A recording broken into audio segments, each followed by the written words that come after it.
ಅನುದಿನ ಅನುಕ್ಷಣ ಮನೆಯಲ್ಲೂ ಕಲಿಯೋಣ, ಕಲಿಕೆಯ ಹೊಸ ಹಾದಿಯಲ್ಲಿ ಜೊತೆಗೂಡಿ ಹೆಜ್ಜೆಯ ಹಾಕೋಣ, ಸಂತಸದಿ ಕಲಿಯೋಣ ನಮ್ಮ ಹೆಮ್ಮೆಯ ಈ ಕ್ಲಾಸಿನಲ್ಲಿ. Yes sir. Yes teacher. Present ma'am. अस्सलामुअलैकुम नाजरीन, अजीज़ तलबा व तालिबात, मैं मोहम्मद मोइनुद्दीन, मददगार मौलिम उर्दू, सरकारी उर्दू हाई स्कूल सिरवार, ताल्लुक़ा मानवी, ज़िला रायचूर, आपकी खिदमत में एक नया सबक जिसका नाम है ड्रामा आजमाइश। हमारी 9वीं जमात की किताब नौबहार अदब उर्दू से इस सबक का ताल्लुक़ है, जिसको लिखा है मोहम्मद मुजीब ने। इसका चौथा हिस्सा, यानी हमने पहली जमात में पहली किताब पहली क्लासेस में हिस्सा अव्वल, दुवम, सुवम पढ़ा था, और इसका आखिरी हिस्सा लेकर मैं आपकी खिदमत में हाजिर हूँ, हिस्सा चारुम, जिसकी सरगर्मियां हैं सवालात और जवाब। तो आइए अजीज तुलबा तालिबात नाजरीन, आप अपने करीब एक कापी और पेन रख लें ताकि सवाल जवाब लिखने में आसानी हो सके, और कोई डाउट रहा तो उसको ज़ब्त तहरीर में लाकर बाद में सवालात पूछने की कोशिश करें। आइए बाकायदा इस सरगर्मी का आगाज किया जाता है। तो सबसे पहले हम अल्फाज माने की सरगर्मी यहाँ पर देखेंगे। यहाँ पर सीधे जानिब अल्फाज और दाएं जानिब क्या है उसके माने दर्ज किए गए हैं। सबसे पहला जो लफ्ज है दिया, दिया के माने चराग। दूसरा जो लफ्ज है आंचल, आंचल के माने पल्लू के हैं। तीसरा जो लफ्ज है परमात्मा, यानी इसका जो जवाब है जिसको हिंदी में भगवान कहा जाता है, परमात्मा, ये भी हिंदी लफ्ज, हिंदी जुबान से इसका ताल्लुक है, जिसके माने है भगवान। चौकस, चौकस जिसको हम आमतौर पर इंग्लिश में अलर्ट कहते हैं, तो इसके माने हैं चौकन्ना रहना या फिर जो है होशियार रहना। उसके बाद वजद, बेखुदी या फिर बेहोश हो जाने के माने हैं। उसके बाद बगावत, बगावत के माने यहाँ पर जो बताए गए हैं सरकशी या फिर नाफरमानी के हैं। उसके बाद खिसकाना, खिसकाने के माने हटाने के या फिर बाजू रखने के माने जो है आते हैं। इसी तरह प्याला, यानी जिसे हम जाम या फिर गिलास कहेंगे। अगला जो लफ्ज है जिहादी, दीन की हिमायत में लड़ने वाला, यानी अपने दीन को बाकी रखने के लिए जो लड़ा जाता है उसको हम क्या कहेंगे, जिहाद कहेंगे। जालिम, जुल्म करने वाला, या फिर यहाँ पर बहुत ज्यादा जो जुल्म करते हैं इसको जालिम कहेंगे। अगला जो लफ्ज है मंगेतर, वो लड़का या लड़की जिसकी निस्बत हुई हो उसको क्या कहेंगे, मंगेतर कहेंगे। अगला लफ्ज देखिए धमकाना, डराना या फिर धमकी देना। रुखसत होना, वापसी। अगला लफ्ज मुजरिम, खुसूरवार, या फिर जो आदमी जुर्म करता है उसको जो है क्या है, खुसूरवार कहेंगे। खता, खता के माने क्या है, गलती के हैं, जो आदमी गलती करता है उसको खतावार कहा जाएगा। उसी तरह वर्दी, फौजी लिबास, यानी ऐसा लिबास जो क्या है पुलिस वाले पहनते हैं, ये कहा जा रहा है, वर्दी जिसको कहेंगे। नदामत, शर्मिंदगी, यानी नदामत के माने शर्मिंदगी, यानी अपने आप में जब आदमी गलती करता है तो अपना क्या है, अपनी गलती का एहसास होता है, उसको नदामत कहेंगे। बेचारी, यानी मजबूर औरत। दर्शन करना, इसके माने हैं दीदार करना या फिर देखना। सहमा हुआ, सहमा हुआ के माने हैं डरा हुआ या फिर जो है बहुत ही जो है कमतर इंसान कहा जाएगा। फायर करना, बंदूक चलाना, ये लफ्ज जो है वो अंग्रेजी का जो है लफ्ज है। अजीज तुलबा तालिबात, इस बात को भी ध्यान में रखिए कि हम जिस वक्त जो भी पढ़ते हैं तो इस बात को भी जो है जहन नशीन करना चाहिए कि अब ये लफ्ज हिंदी का लफ्ज है या उर्दू का लफ्ज है या फिर अंग्रेजी का लफ्ज है। तो इस ड्रामे में इस ड्रामा सबक में कई अल्फाज हिंदी के और इंग्लिश के भी आए हैं, जिसकी जो है निशानदेही करना हमारे लिए बहुत ठीक रहेगा, ताकि मालूम हो सके कि इस सबक में कितने जो है अल्फाज अंग्रेजी के या फिर दीगर जुबान के इस्तेमाल हुए हैं। तो यहाँ पर फायर करना के माने हैं बंदूक चलाना, और अगला जो अल्फाज लफ्ज है जुर्म का इकबाल करना। जुर्म का इकबाल करने के माने क्या है? जुर्म तस्लीम करना, जुर्म कबूल करना, यानी जो जुर्म किए हैं उसकी सजा को कबूल करना, ये जो है इसके माने आते हैं। अगला लफ्ज जो हम देखेंगे बच्चों, फांसी, सजाए मौत। यानी जो कोई आदमी जो है गलती करता है या फिर जो है किसी का कत्ल करता है तो उसकी जो है उसको फांसी की सजा जो है सुनाई जाती है। तो यहाँ पर सजाए मौत जिसके जो है माने कहेंगे। अमान के माने पनाह के हैं। इसके बाद परवाना, हुक्मनामा, इजाजतनामा।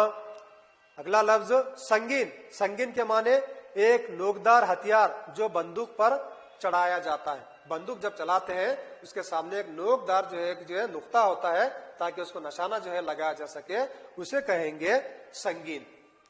तो यहाँ पर गश खाना, बेहोश होना, यानी गश खा के जब बोलते हैं ना, गश खा के गिर गया बोलकर बोलती है, तो उसके माने आते हैं क्या है? बेहोश होके गिर जाना। फूट फूट कर रोना, फूट फूट कर रोना के माने बहुत आंसू बहाना, यानी बहुत ज्यादा तकलीफ में होकर जो है रोना, फूट फूट कर रोना जिसे कहा जाएगा। घुटने टेकना, शिकस्त मान लेना। घुटने टेकने के माने जो है शिकस्त मान लेना, यानी अपनी जो है हार मान लेना जिसे कहा जाएगा। इसके बाद बंदूक तानना, निशाना बांधना या फिर निशाना बांधना जिसे कहेंगे। खुसूर के माने खता के हैं।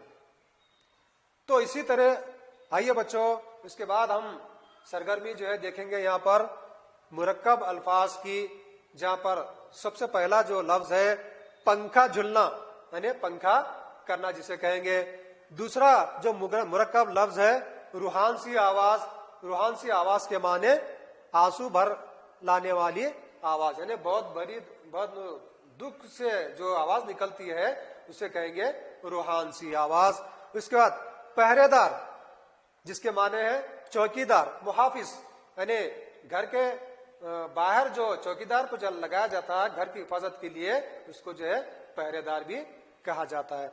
अगला लफ्ज भली चंगी, भली चंगी से मुराद उसका जो क्या है मुतरादिफ मुरक्कब लफ्ज है तंदुरुस्त, यानी तंदुरुस्त जो है लफ्ज भली चंगी जो है तंदुरुस्त को कहा जाएगा। गोलाबारी, तोप से गोले दागना, यानी जो है उसी को कुछ लफ्ज में दीगर अल्फाज में फायर भी कहा जा सकता है। आइए बच्चों, इस अल्फाज माने की सरगर्मी और मुरक्कब अल्फाज की सरगर्मी के बाद हम नजर डालेंगे छोटे सवाल के जवाब पर। तो सबसे पहला जो है एक जुमले में जवाब लिखिए, ये जो है सवाल पूछा जा रहा है, जिसका सबसे पहला सवाल ये है राम प्रसाद को पानी लाने के लिए बहुत दूर क्यों जाना पड़ा। इस सबक का पहला सवाल यह है कि राम प्रसाद को पानी लाने के लिए बहुत दूर तक क्यों जाना पड़ा। तो इसका सही जवाब यह है इसलिए कि आसपास के कुओं में नाशें पड़ी हुई थी। तो जवाब कुछ इस तरह है कि आसपास के कुओं में बहुत सी लाशें पड़ी हुई थी, जिसकी वजह से राम प्रसाद को बहुत दूर जो है जहां पर लाशें नहीं पड़ी हैं उस कुएं में से पानी जाकर लाना पड़ा, ये कहा जा रहा है। दूसरा सवाल देखिए, राम साहेब मल परमात्मा का शुक्रिया क्यों अदा करना चाहता था। तो इसका जवाब यह है राम साहेब मल परमात्मा का शुक्रिया इसलिए अदा करना चाहता था कि एक बड़ी मुसीबत बागियों का अंग्रेजी फौज से तसादुम आई और गुजर गई। यानी अंग्रेजों से लड़ने का जो मामला था वो आने वाला था, लेकिन जो टल गया बोलकर वो अपने क्या परमात्मा का शुक्रिया अदा करना चाहता है।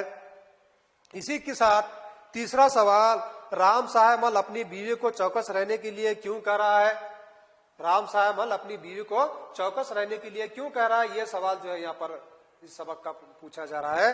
तो इसका जवाब यह है, राम सहायमल अपनी बीवी को चौकस रहने की ताकीद कर रहा है कि कोई इस घर के पनाह के लिए ना आए। चौथा सवाल, यूसुफ मियाँ की मंगेतर कौन है? तो जवाब कुछ इस तरह है, यूसुफ मियाँ की मंगेतर का नाम सलमा, जो एक मुजाहिद आजादी है। मुजाहिद आजादी यानी आजादी के लिए लड़ने वाली खातून, जो यहाँ पर सलमा नामी है बोल के कहा जा रहा है। पांचवा सवाल कुछ इस तरह है, राम साहेबल के दरवाजे पर कितने सिपाही आए थे? राम साहेबल के दरवाजे पर यानी उसके घर पर कितने लोग आए थे, ये सवाल पूछा जा रहा है। तो इसका जवाब कुछ इस तरह है, राम साहेबल के दरवाजे पर 4 सिपाही जो है वो आए थे कहा जा रहा है। इसके बाद छठा सवाल, उर्दू बाजार में किसने बदतमीजी की? उर्दू बाजार में किसने बदतमीजी की कहा जा रहा है?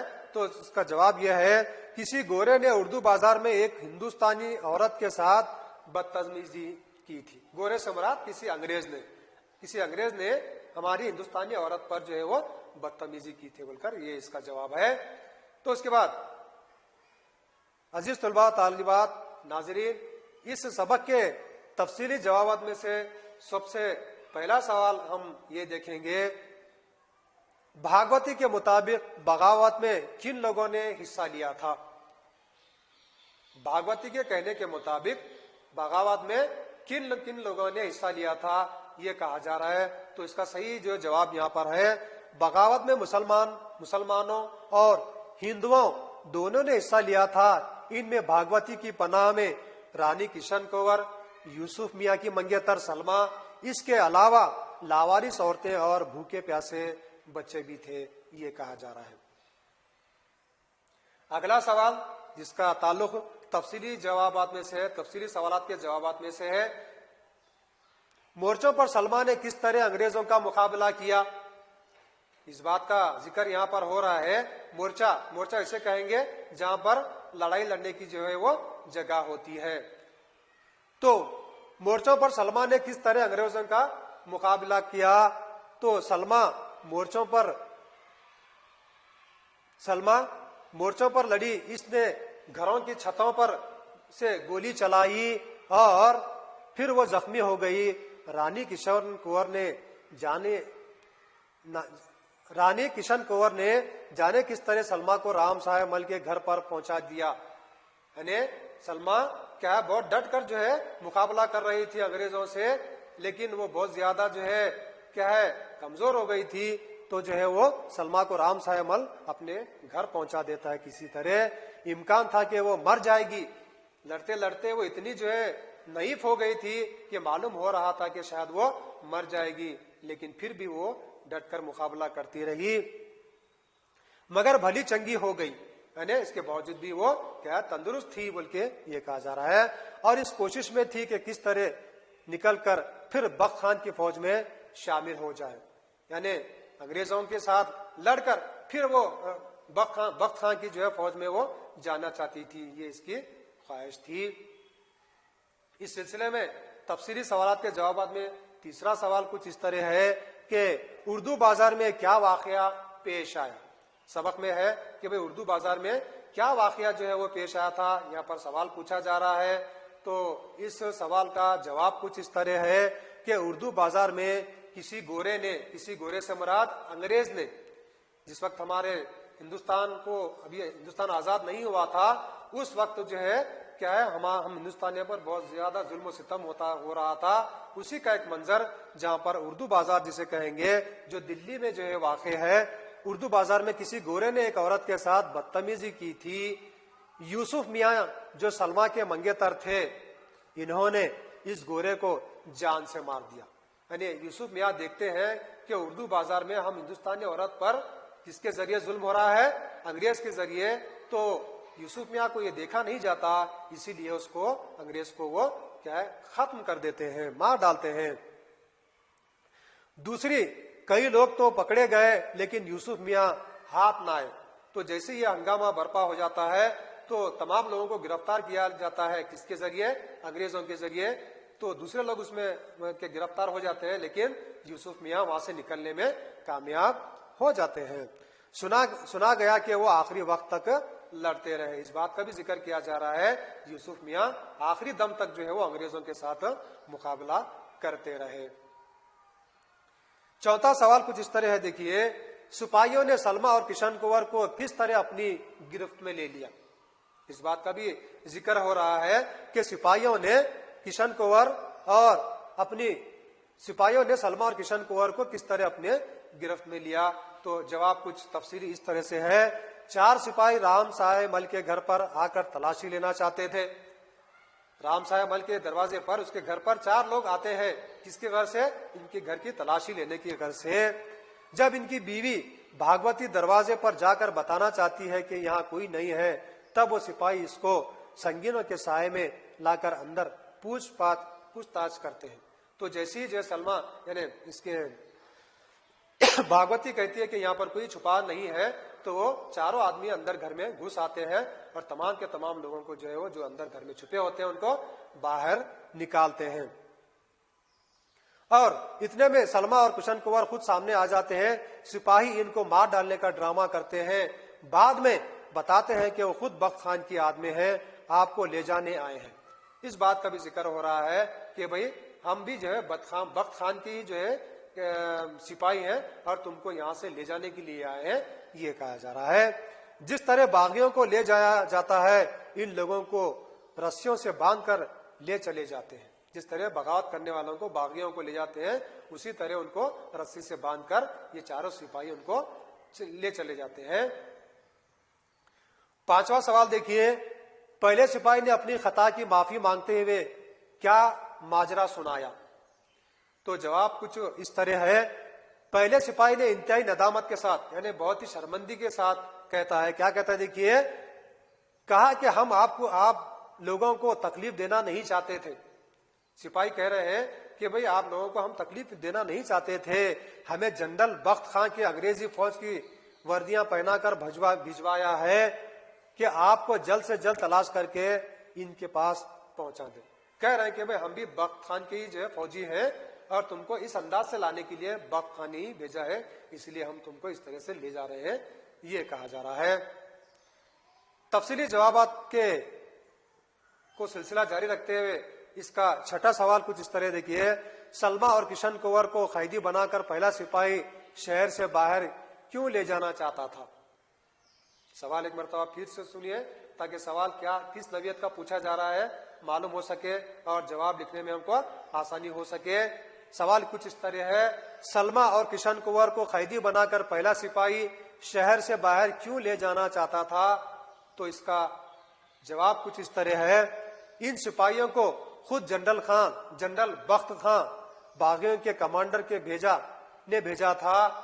ये सिपाही अंग्रेजी सिपाहियों की वर्दियां पहनकर आए थे ताकि इनको जल्द से जल्द हिफाजत के साथ शहर से बाहर पहुंचा दे। ये सिपाही इन दोनों को कैदी बनाकर अपने साथ ले गए ताकि किसी को शुबा ना हो यानी शक ना हो। तो आइए नाजरीन, अजीज तुलबा और तालिबात, सवाल जवाब की सरगर्मी के इख्तिताम के बाद हम नेक्स्ट पहुंचे हैं मतन के हवाले।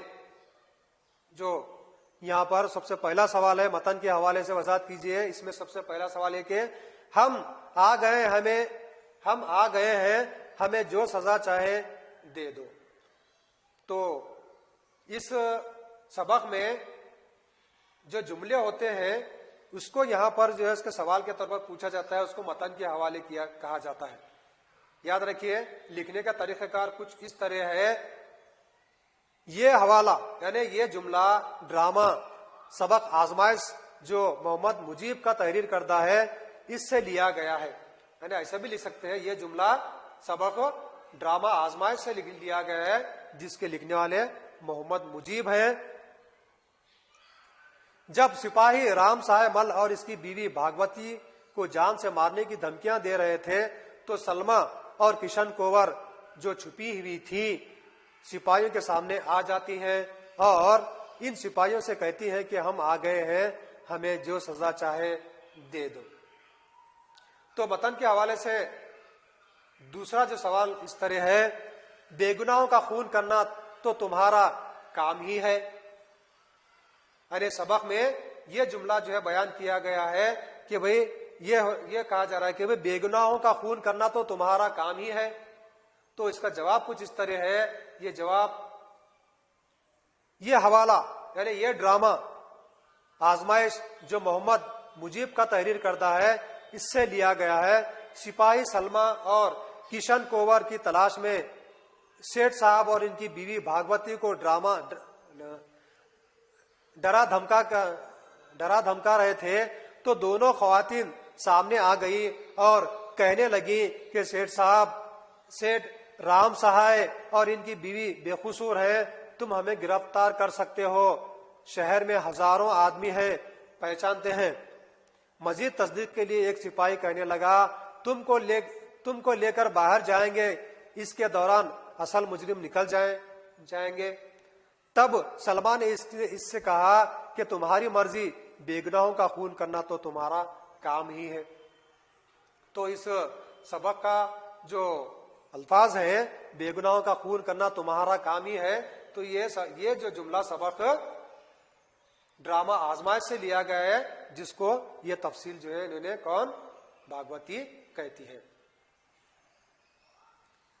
तीसरा सवाल देखिए, मतन के हवाले से इसका ताल्लुक है, हम सहन में खड़े होंगे और तुम्हारी बंदूकों पर हंसेंगे।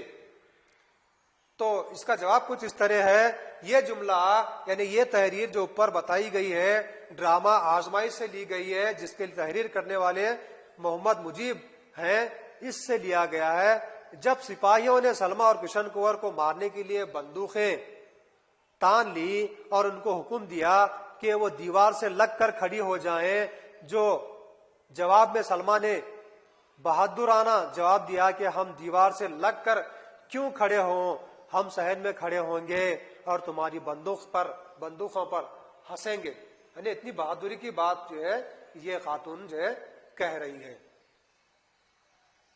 तो मतन के हवाले से ताल्लुक रखने वाला चौथा जो सवाल है वो ये कि हमें जनरल बख्त खां के अंग्रेजी फौज की वर्दियां पहनाकर भिजवाया है। कहा जा रहा है कि हमें जनरल बख्त खां ने अंग्रेजी फौज की वर्दियां पहनाकर भिजवाया है। तो ये जुमला किस सबक से लिया गया और कौन कह रहे हैं, देखिए। तो हमें जनरल बख्त खां ने अंग्रेजी फौज की वर्दियां पहनाकर भेजवा है, ये जुमला ड्रामा सबक आजमाइश से लिया गया है, जिसके लिखने वाले मोहम्मद मुजीब है। सिपाही डरा धमका कर ये तस्दीक कर रहे थे कि हमें जिन लोगों की तलाश है, क्या ये वही है। जनरल बख्त खां का हुक्म था कि इन बहादुर खवातीन को हिफाजत के साथ ले आए। ये तस्दीक हो गई तो इन लोगों ने माफी चाहिए और ये जुमला कहा था। तो आइए बच्चों, अजीज तुलबा और तालिबात, इस सबक का अगला सवाल जो मतन के हवाले से ताल्लुक रखता है, अपने प्यारों का बदला लो, अपने मुल्क की आबरू को बढ़ाओ। कह रहे हैं कि अपने प्यारों का बदला लो, अपने मुल्क की आबरू को बढ़ाओ। तो जवाब कुछ इस तरह है, ये ड्रामा आजमाइश से लिया गया जो है जुमला है और जिसके लिखने वाले मोहम्मद मुजीब हैं। और जब सिपाहियों ने हकीकत बताई कि वो जनरल बख्त खां के भेजे हुए हैं और इन्हें सही सलामत शहर से निकाल ले जाने चाहते हैं, तो भागवती के हौसले बढ़ गए और इसने सलमा से कहा कि उठो प्यारी, तुम्हें बख्त खां ने बुलाया है, अपने प्यारों का बदला लो, अपने मुल्क की आबरू को बढ़ाओ, इसने कहा था। तो आइए अजीज तुलबा तालिबात नाजरीन, इस सबक का अगला जो सवाल जिसका ताल्लुक मतन के हवाले से है, एक बेकसूर औरत से इस तरह मार रहे हो। सवाल कुछ इस तरह है, एक बेकसूर औरत को इस तरह मार रहे हो। तो जवाब कुछ इस तरह है कि ये तहरीर ड्रामा आजमाइश से लिया गया है, जिसके लिखने वाले मोहम्मद मुजीब है। सहमी हुई रवानसी भागवती सिपाही को यकीन दिलाना चाहते हैं कि यहाँ कोई नहीं छुपा है। सिपाही इस नगीनियों से डर रहे हैं और कहते हैं कि सच बताओ, या दो औरतें थी, हमारे आदमियों ने इन्हें गोली चलाते देखा, फिर वो भागकर इस घर में आती देखी गई। इतने में राम सायमल अपनी बीवी भागवती की तरफ बढ़ता है और सिपाहियों से मुखातिब होकर कहता है, अरे तुम्हें शर्म नहीं आती, एक बेकसूर औरत से इस तरह मार रहे हो। तो ये जो है उसका जो है जवाब है। तो नाजरीन, इस सबक को यहीं पर हम इख्तिताम को पहुंचाते हैं। उम्मीद करता हूं कि ये सबक आपको बखूबी समझ में आया होगा। अगर कुछ समझ में ना भी आए तो आप तहरीर कर लीजिए, उसके बाद इंशाल्लाह जो है उसका जवाब जो है दिया जाएगा। तो इस सबक के साथ मैं आप लोगों से इजाजत चाहता हूं। फिर एक दूसरा सबक लेकर आपके सामने जरूर हाजिर होंगे। तब तक के लिए मुझे इजाजत दीजिए। बहुत बहुत शुक्रिया। खुदा हाफिज। अनुदिना अनुक्षणा